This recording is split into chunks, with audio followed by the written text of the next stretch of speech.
start randomly. Like, we all be talking and then we just start, man. Venture live. But yeah, it's welcome to a safe place. It's a safe place podcast. And you start and introduce yourself. This is a safe place? No, that's the name of this podcast. But this is a safe place. Think so? Do you feel safe? This is a very safe I feel place. attacked. You feel attacked? Absolutely. Jeez. Well, welcome to not a safe place. Welcome to the set where clearly this isn't a safe place. But it's another episode of the Set Podcast. I'm Shine, and today I got some real deal whatevers with me. No, I'm just kidding. I really like these people that I got on here with me tonight. As I told y'all on the first episode, I do a weekly Bible study with a group of young adults ages 18 to 25. And today we got a few people from the crew. It's also called a set, but it's the Set Bible Study. And we just gonna, do a little bit of how we do when we do what we do on Monday nights at 7:30 on Zoom. And I'm gonna pray. Oh, am I gonna pray and stand on camera? Yeah, I'm gonna pray and stand on camera.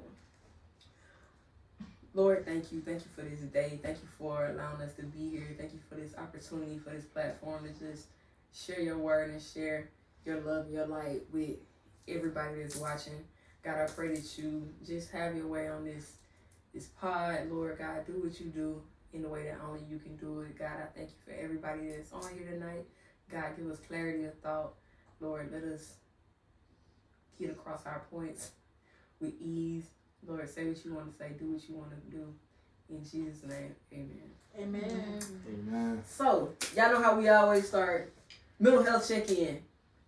Who's first? So, we got like seven people here right now, y'all. So, y'all can't see some of them. They off camera, but they still gonna chime in. But who going first with the mental health check? I'll go. Mentally, I would say I'm a 7. Spiritually, an 8. Physically, a 7. And emotionally, a 6. Okay, I go. Emotionally, about 8.5. Yeah. Mentally, 7. Spiritually, 6.5. Physically, 6.5. Yeah. Okay. Mentally, like a cool 8. Physically, cool like 7.3, something like that. But it emotionally, like a cool, like a 7.7. And then spiritually, like a cool like 6.8. Okay. Our set. You gotta go. That's off camera. I always go last. So off camera, y'all, we got Ken, Shar. Ken and Shar are actually our two newest participants. We so happy to have them. This is actually Ken's first time ever like sitting in on a session. We got Legs. And we got Death just came back, y'all. We're so happy to have her back. But Death was one of our originals when we first got started. So we happy to have her back. And then y'all introduce yourselves. Brian. Jaden. Jamia. Yeah. So, alright. Who gonna go next? Okay, I'm Lex. Emotionally, mentally, 8.5. Physically, 8. And spiritually, 7.5. Okay. Who's next? Go. Alright, y'all. I'm Kennedy. Mentally, emotionally, and physically, I'm a good 7.5. Spiritually, I'm a good 8 or a 9. Alright. You sure it is. Oh.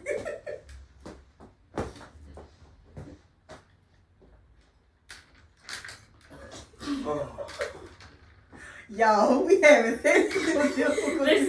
Listen. Listen, we got this. We got this. Don't worry about it. Come on, Des. Okay. We gonna let them have I'm it. Destiny, so emotionally I'm a 9.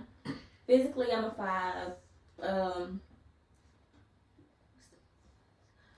Spiritually I'm a 4.5.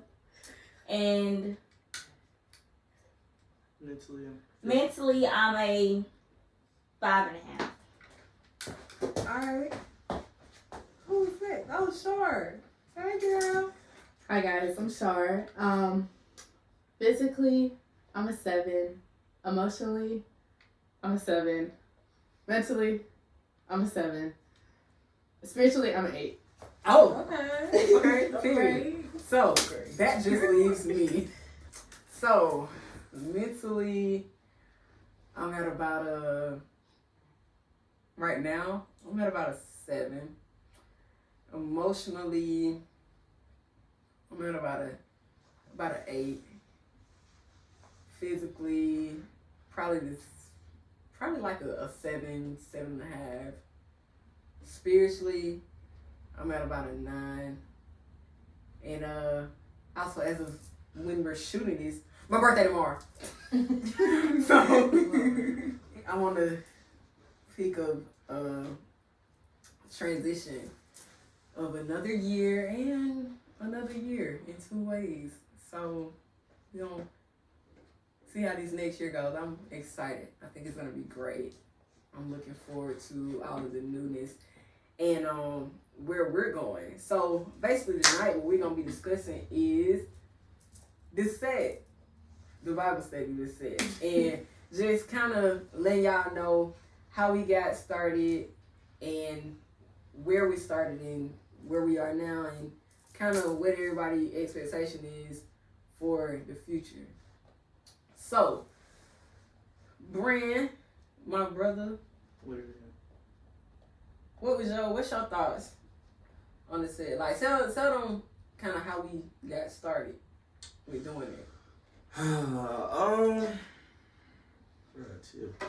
So we started this past summer. It was basically, I think it was me, Jordan. Jordan is our president, but she's not here right now. And Hi, Jordan. yeah, if you watching, it was me, Jordan, Destiny.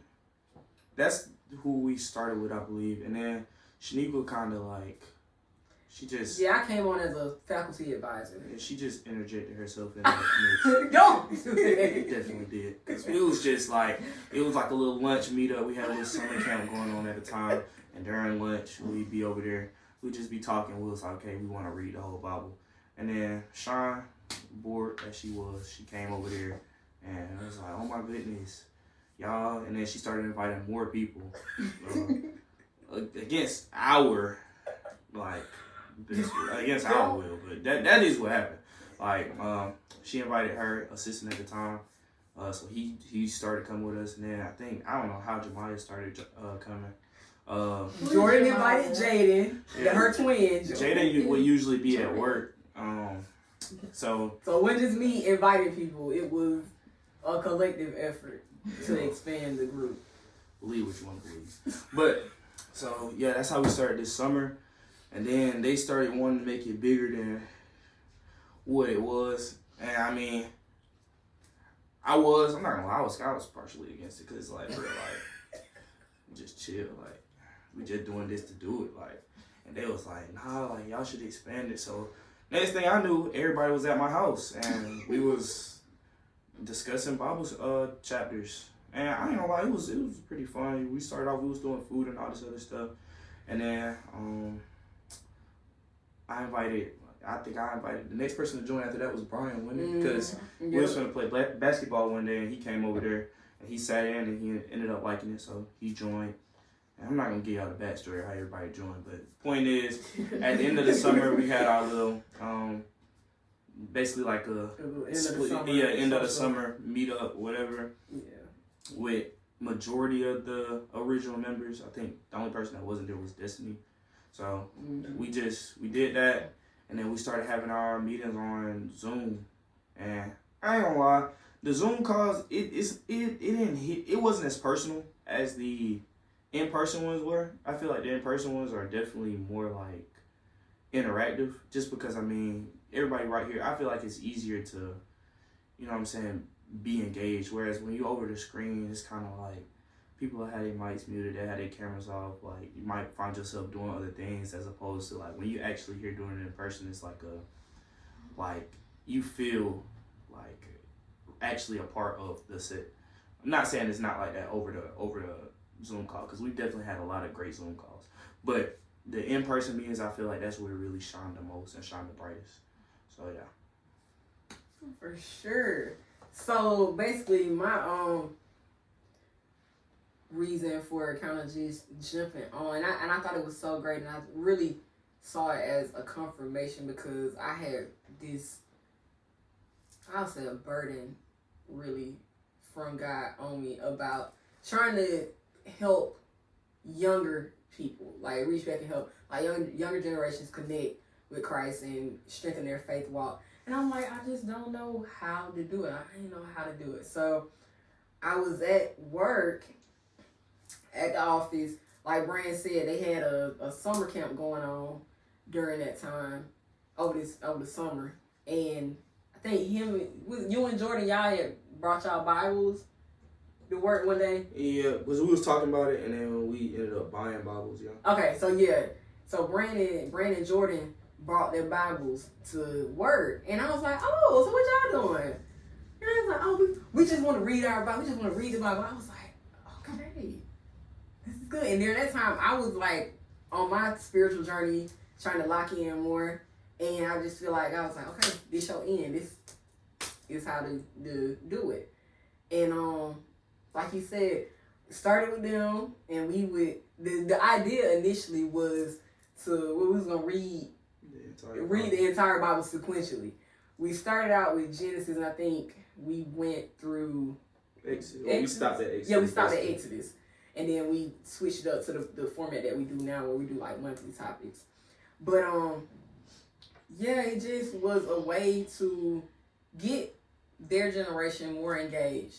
And, you know what I'm saying, and to see them on their own. Because it wasn't like somebody just told them, hey, y'all need to go buy a Bible and start reading. No, they went on their own. Like, hey, we want to just read more, want to learn more. And I'm like, okay, well, I'm on that same thing right now.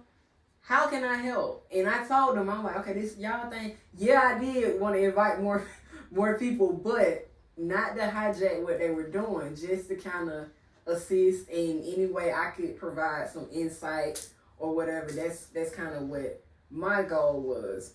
And now here we are. That was in June or July, mm-hmm. And we, as of today, we're in December, and it's just been every week since then. We've been logging on, we've been talking. Who got you on, Jamia? Well, we just called. Yeah, Jamia came to work and help with this summer camp. And that's when we pulled Jamia in. That's how Jamia started. That's how Jamia started coming. But she had came to work for the summer camp too. And it's grown so much. Like, we have people from all over. Like, one of the goals they had about a month or two ago, y'all was like, we want to get up to 20 people. And I think we've done that so far. Like, just over the course of us meeting, we got like our 20 people, and it's just amazing to see how it's growing. And I hope that it's being impactful for y'all, because it really has been helping me as well. Like, just to get on and talk to y'all and hear what y'all say. Y'all help me see stuff differently. Like, we talked about David and Uriah, mm-hmm. and how David, I always viewed it as David wanted Uriah to come back home so he could sleep with Bathsheba, because David already knew Bathsheba was pregnant. But David called Uriah off the battlefield, I always thought, to get to sleep with his wife. So it's like, okay, I ain't got to kill this man intentionally. Go ahead and slay with your wife so this baby can be yours. But Brand, your thing was what you said. You said something like it was kind of like to let him come back one last time. Like he always intended to kill him. Yeah, I'm saying because he said put him on the front line. He always had the intentions of like it was like ever since he got his wife pregnant, it was like put him on the front line because he gonna die. He didn't say that right at first. He said Okay, that yeah, but I'm saying well, sleep with his right. But I was looking at it more so as like I'm gonna let you see your wife one last time before you die. That's why I felt like he kept trying because I felt like it was like, bro, yeah. At the end of the day, this man know he didn't get his wife pregnant, bro. Like he didn't. He just didn't do it. So I'm trying to give you one last chance to see your shawty before you don't see nothing else. But that's kind of like I say with the Bible study.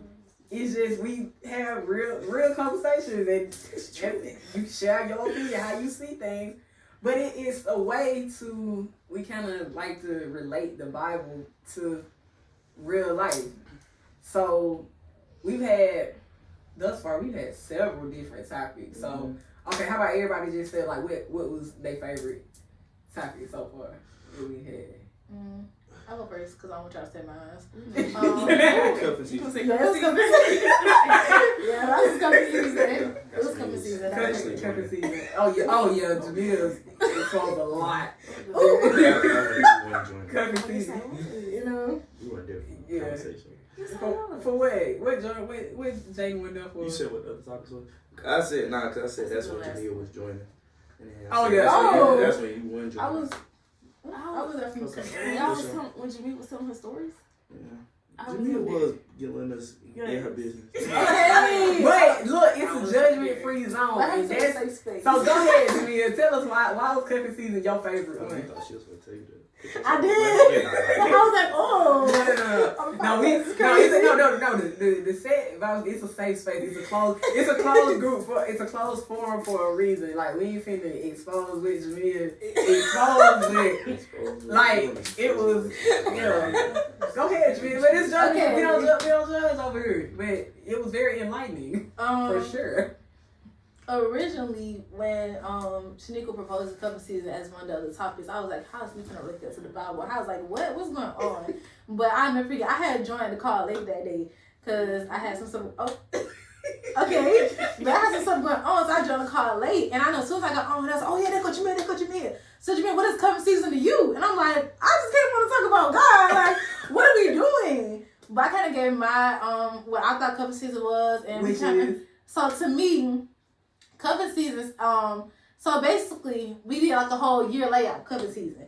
So like where it start? Like, you know, the summertime, that's when you and your hot girl, you out with your homegirls, you having fun. And then when it gets around like August, September, that's when you kind of calm down, you kind of like looking for somebody, you trying to lock in. Then when you get to November, that's Thanksgiving. You trying to have somebody to take home, somebody to eat some Thanksgiving food with. And then Christmas, that's when you got to be locked in because you got to be in matching PJs. If you ain't in matching PJs, you just missed the whole season. Like, you got to try again next year. But if you're matching PJs, you're good. So that's why end of December, like New Year's, that's when you decide, like, yeah, this is who I want. That's cuffing season. Then boom, y'all together for Christmas, New Year's, Valentine's Day, y'all know, for the good little holidays. And then summer come around, you start over again. Unless you permanently lock in, and then that's your man, that's your girl. So that's what I did. That's my, timeline of cuffing season. But everybody kind of had a different timelines. But it was just, to me, interesting how we were able to kind of tie that into, like, what we were talking, the different scriptures she was bringing to us to show, like, just different timing and seasons of things. And just how you can't be, like, how can I say this? I don't like opposites, so I'm gonna switch what I'm gonna say. But it's just basically, it's mainly just like, it was just kind of funny to, like, it was just interesting how we talked to the Bible, just seasons really. Like, in this season, God is calling you for this, or, and this is the time for this. So, in March, and April, May, that's not the time to be booed up. You gotta be outside with your homegirl. It's just like, if God say, like, no, your girl, think about it, hear me out. Think about it, it makes sense. Go. And so, like, in this season of my life, God may be calling me to, come to church more, interact with people more. He may be calling me to do something specific in this season. So this season, it's not the season for me to be a lay member. It's not the season for me to just be sitting at church doing nothing. He has called me to, do this to help, strengthen my relationship with him or help spread his word. So there's a season for everything. And you just have to know what season you're in and listen to him and act accordingly to the season. Yeah, and the other thing that came out during the cuffing season conversation was about, we talked about soul ties. We talked about basically, oh yeah, Ken. we need to spin the block. Conversation like block. But we talked about basically, not just in romantic relationships, but in platonic relationships, how it's important who you're bonded to, because you can very much so be tied to a person that is not good for you. And so we talked about different scriptures about being unequally yoked with unbelievers, meaning you're with somebody who y'all views are different, your calling different. You're trying to be committed to Christ. They're they want to be in the world. You unequally yoked, so that's gonna make it harder for you to do and be who God called you to be, because either they gonna pull you or you gonna pull them, and it's gonna be much harder for you as a believer to pull somebody else who, especially if you already ain't as strong in your faith as you need to be. And a lot of stuff they doing and they're exposing you to, or things that you all enjoy doing together, are not in alignment with what Christ is calling for you to do. Then that's a y'all unevenly yoked. Right. But if you're evenly yoked, then the burdens that they have are the same as what you have, and vice versa. So it's easier for y'all to go together. So I wanted to bring that out about the cuffing season conversation. I knew you was gonna say that though. Yeah. Into with the soul talk. Well, this was another topic. This was the media topic that we just finished. But like the video that Brian had sent about you can even have soul ties to a thing. That was a really good video. Oh yeah, we gonna get into that because I want to know how y'all are doing, if y'all are still doing the conversation. We really at the end of it. Ain't we? 1 day. Oh yeah, 1 day. Oh yeah. Oh, y'all done dropped off. Y'all done dropped out. No, we still going. We still going. We still Nah, going. I'm gonna lie, bro. You even on it? Hey, girl. Hey, girl. I ain't gonna lie to you. I feel like I wasn't ready, bro. I'm working up at you. I wasn't ready, bro. But if you fell off, you could get back on. Right. Mm-hmm. I fell off Last day, like bro. I ain't twice. gonna lie.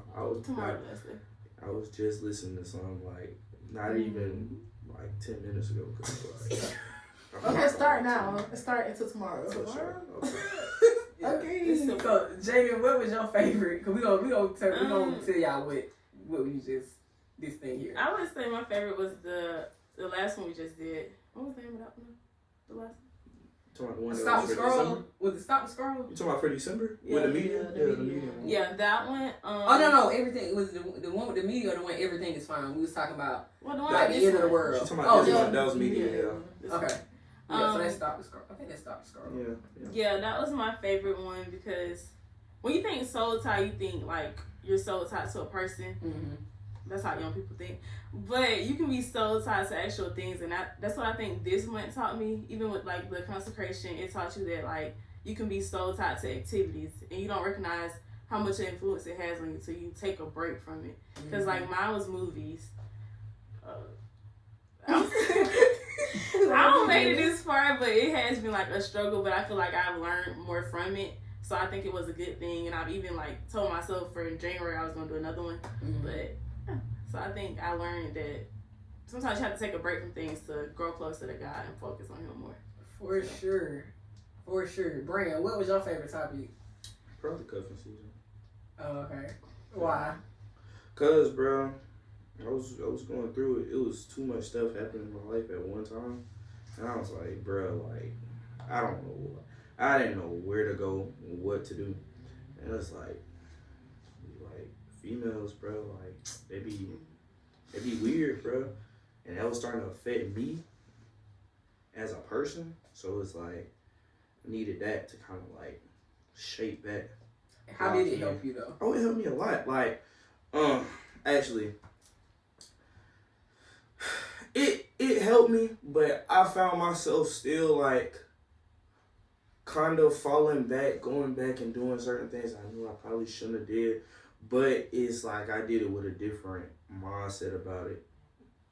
Yeah, because it's like, okay, say when we was talking about soul ties and everything, it's like I didn't used to believe in them for a long time until this past summer when a lot of stuff was going on, and I was like, okay, cool.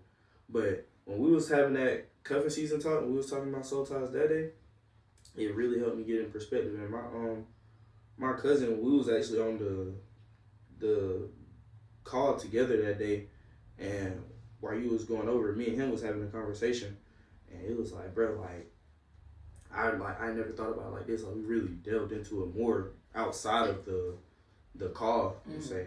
And so that really helped me have a different perspective. Like I said, I mean, I still ended up going back and doing some things that I kind of knew I shouldn't have been doing, but like I did it with, I feel like I handled things more maturely now, and I'm also more spiritually mature because of that. Because it's like now if I do something, it's like, okay, I'm doing it with specific intent. Like I know, and also it's like I'm knowing more so the consequences of my actions. I say that. So it just made me more aware as a person and just spiritually. That's how I say it helped me. Okay. Our audience that's in here, Ken, this your first time getting in. Lex, did you have a favorite? I would say it was cuffing season as well. Mm-hmm. However, in the group chat, I don't know if soul ties was like the monthly topic prior to me joining cuffing season, but like when I went back and heard the recordings, I was like, I should have been in there too, because that's something I've been learning, you know, like more about soul ties, even how you can be attached to something activity wise, like Jaden said, because I didn't know that. I mean, like I didn't think so much into it about soul tie. I'm just like, hey, you know, well, this is something I do a lot or whatever. I didn't think like, oh, well, yeah, you're actually attached to this thing and you probably need to take a break here and there. So I would say cuffing season as well. Okay. And then also about what Jada was saying, the topic for this one. Until that video that Brand sent with the guy telling us about the soul, like I never viewed it as a soul tie, like different habits that you have. I never viewed it that way, but it makes sense. Those are things that, you know what I'm saying, we may overindulge in that cause us to stray away from who Christ is, or just idly occupy our time. So for this month, we're doing the month of December. We're doing a consecration, and so the thing was everybody pick one habit that you have, or an activity, or a person, whatever, that you're gonna abstain from for the month of December. And I actually did two. I did social media, and I did secular music. Now I've been on a music cleanse and just retraining my ears for the past couple months. I know October, I did the whole month of October, I did a music cleanse, and then I went back in and did it this month. And after I did it in October, I saw immediately like how it affected the way that I listen, like things that I used to enjoy, and I didn't feel like it affected me once I kind of purged. And that's what it is, like a purge, is getting that stuff out of your system. So when you do hear it again, it don't even hit the same. It's like, dang, I'm feeling convicted. Singing and listening to stuff that I used to really enjoy, and it didn't bother me. Why? Because I'm numb to it. Like, I'm not even realizing what they listen to. One of the I think the last session we did, or the week before that, when we looked at, I showed y'all that video clip, and the guy was saying, when we went through the lyrics, the song lyrics. That was the last session. Yeah, okay, the last one we did, we went through and pulled some of the lyrics from some of their favorite songs, and it's like the beat really masks a lot of what these people are saying. And when we went back and you ran through some of the lyrics, and it's like, dang, they saying this, all this.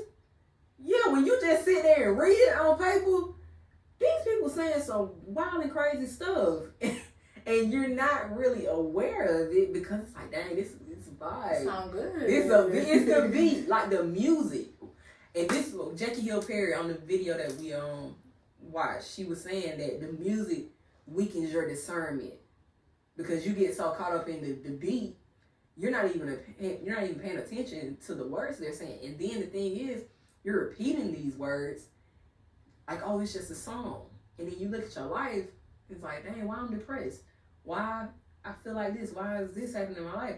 Because these are literally word curses. You're speaking over yourself. Like there's life and death in your tongue. Like there's power in the words that you speak. So if you're saying these things in your mind, oh, it's just a song.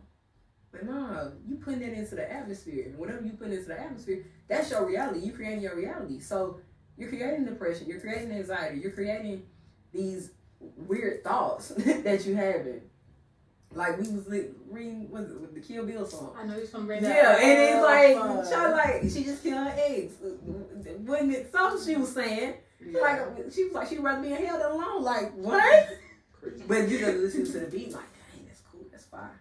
I ain't gonna lie, cause I was first heard, I was like dang. But that was right after I came off my cleanse too, and I was like, oh wait a minute. Like no, that's not what we're doing. No ma'am. But it's just, you know what I'm saying, stuff that you really take for granted. And that's really what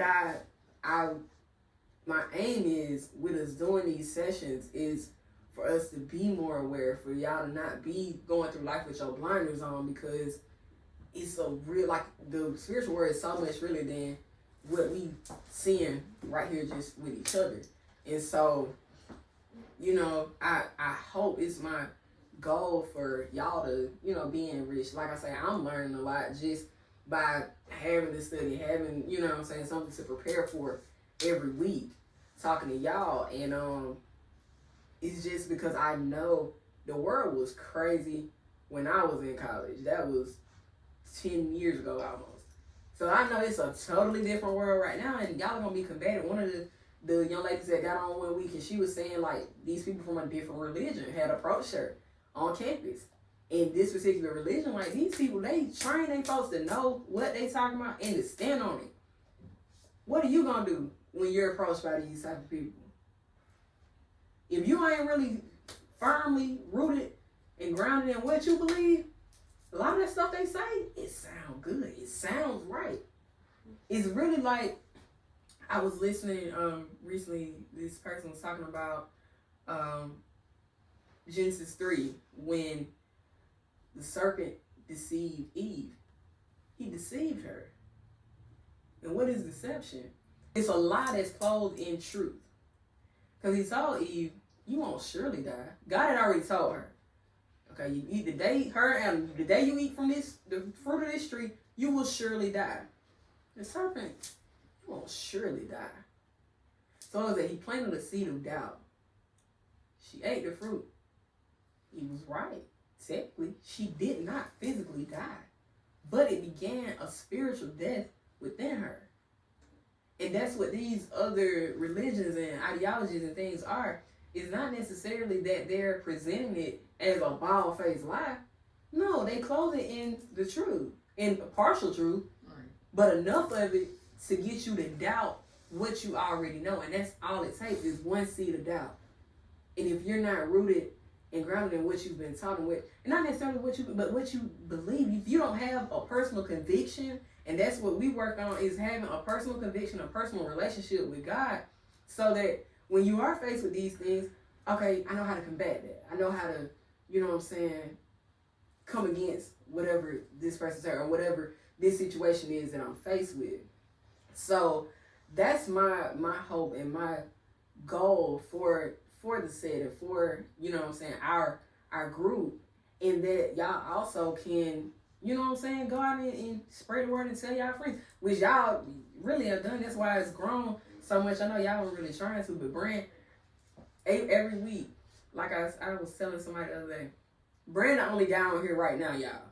But it's amazing. Every week, there's 80% of our group is males. Like the guys are on more than the females. For this man talking about, man, I really wasn't trying to do all that. But the guys, they've gone out, they spread the word, and they're on consistently every week. We be going through it, bro. Like- Pray for your man, bro. Pray for your women too, But- pray for your man, bro. And that's real, and it's just a testament to what I know God is doing. That's, like I said, another confirmation that what we're doing is purposeful and is so needed, because we do have to pray for our black men. We need to pray for our youth in general, but especially our young black men, and to see every week consistently they're on and they're engaging, and they're not just sitting on listening in. No, they're contributing.